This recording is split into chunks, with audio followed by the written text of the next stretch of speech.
When we talk about the future, we usually mention technology, climate, maybe even artificial intelligence. But here's the secret: the future doesn't start with code or carbon, it starts with a classroom.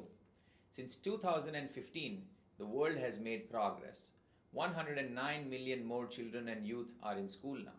Completion rates rose to 88% for primary, 78% for lower secondary, and 60% for upper secondary. Sounds good, right? Except 272 million children and youth are still out of school. That's the population of Indonesia, or roughly the number of people who think algebra is a conspiracy. And let's be clear, girls are outperforming boys almost everywhere, which proves two things. Education works, and women have been waiting a very long time to run the world. But progress is slowing. That's sad news. The upper secondary completion rate is barely creeping upward. Learning outcomes? Only 58% of primary students can read at minimum proficiency. Boy, oh boy. In math, it's 44%, which might explain why global budgets never seem to add up. And then there's this digital illusion.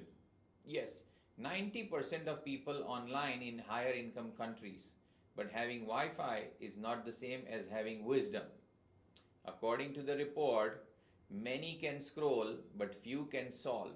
Only 60% can create digital content, and just 57% can understand online safety. We have connected the world, but not necessarily educated it. In low-income countries, 36% of school-age children are out of school.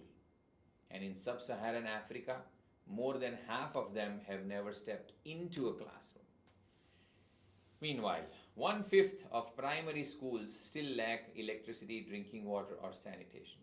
You can't teach chemistry when there's no water, or physics when the roof leaks. So what can we do, and what must we do? We treat teachers like the engineers of human potential, not underpaid miracle workers. We build schools that double as community centers.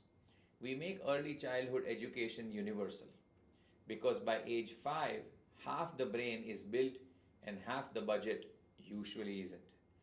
And let's sprinkle a bit of satire here.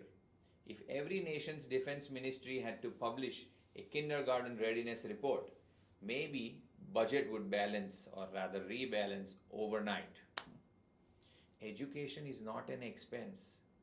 It's humanity's best investment, because no technology, no treaty, and no trillion-dollar stimulus will save the planet if the next generation can't read the warning label.